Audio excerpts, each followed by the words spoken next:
ఇప్పుడు పవన్ కళ్యాణ్ మళ్ళీ నేను గుర్తు చేస్తాను. పవన్ కళ్యాణ్ ఏదో పాప సినిమా షూటింగ్లో ఉన్నాడు. పవన్ కళ్యాణ్ నేను ఒకటే ఎక్కువ చెప్తాను. ఎందుకంటే పాపం పవన్ కళ్యాణ్ని ఏమన్నా అనాలంటే నాకు కూడా అంత ఇష్టం ఉండదు. ఫస్ట్ అధికారం వచ్చిన బాగా ఉత్సాహంగా ఉబలాటంగా ఉన్నాడు. ఒకేసారి అది బియ్యం అక్రమ రవాణా వీటన్నిటిపైన బ్రహ్మాండంగా స్పందించాడు. చివరికి కాకినాడ పోయి సీజ్ ద షిప్ అన్నాడు. మరి ఇప్పుడు రోజు జరుగుతూ ఉంది, కనీసం సీజ్ ద లారీ కూడా అన్నాడు.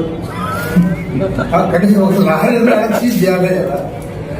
అప్పుడు సీజ్ ద షిప్ అన్నవాడు నీకు కనీసం సీజ్ ద లారీ కూడా అన్నావు. కాబట్టి ఏదో ఉత్సాహం తగ్గిపోయిందేమని నాకు అనిపిస్తాను.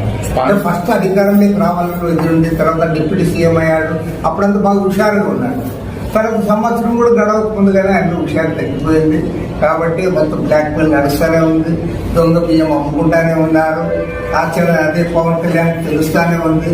తెలిసినా కూడా ఒక లారీ కూడా పట్టుకోలేకపోతున్నారు.